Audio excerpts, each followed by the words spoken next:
as endodontists and any dentist or endodontic clinician that's providing endodontic services, we have great advantages today, but we have some disadvantages. The great advantages is that with the technology that we have available to us, from 2D radiographs to 3D images to microscopes to all the different ways that we use today to debride and disinfect the root canal system, we can do a pretty decent job, and we know that we're doing a pretty decent job until we get to the first curve. And after the first curve, we can't see it any longer. We can imagine what's there, but we really can't see it. I don't like to use the term a dirty little secret, but the dirty little secret is the apical 1/3 is not being addressed as well as it needs to. In other words, in that apical 1/3, in my opinion, based upon practicing dentistry and or endodontics for more than 30 years, that segment of the root canal system is really not getting clean. So our problem is, in my opinion, it's the root canal anatomy. And if we start to examine teeth and look at micro CTs of teeth, we realize that we've got microvascularization inside that root canal system, and our job, one of them among many, is to debride and disinfect that system, and it's really a system, three-dimensionally.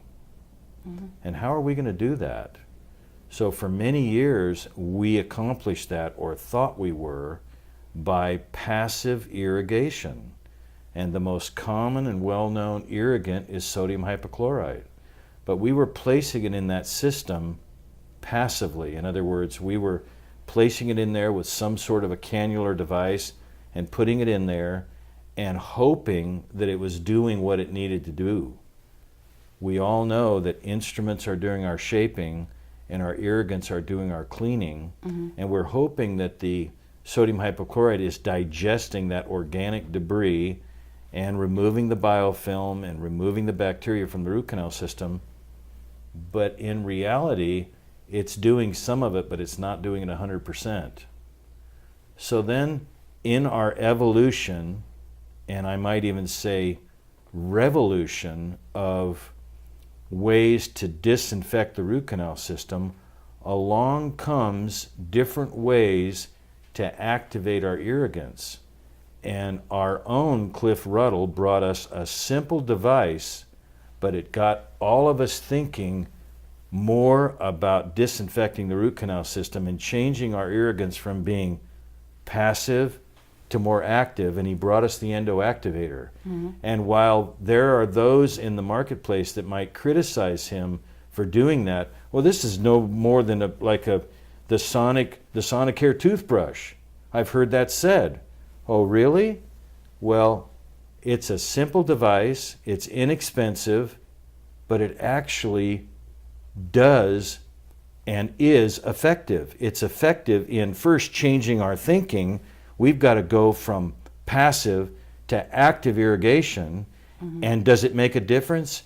It does make a difference. And you can look at SEMs, you can look at all kinds of things and know that it makes a difference. But clinically, you can actually see the difference. And when you start irrigating mesial canals of lower molars and realize, wow, after I've used my endoactivator, these systems are actually communicating that we didn't necessarily see with passive irrigation. So in this evolution and in this revolution of all these devices that come along, from simple activating irrigants with moving gutta percha cones inside the root canal system and having that move your irrigants, to the endovac, to the piezo flow, to a lot of different things that were used to change and go from from passive to active irrigation, to things as recent as PIPS, photon-induced photoacoustic streaming, which is really no more than laser-activated irrigants developed by Rico DeVito. That got us thinking, and did it do a better job? Without question, it did a better job. but now we have something that's even more effective, and in my opinion, it's Gentle Wave by Sonendo.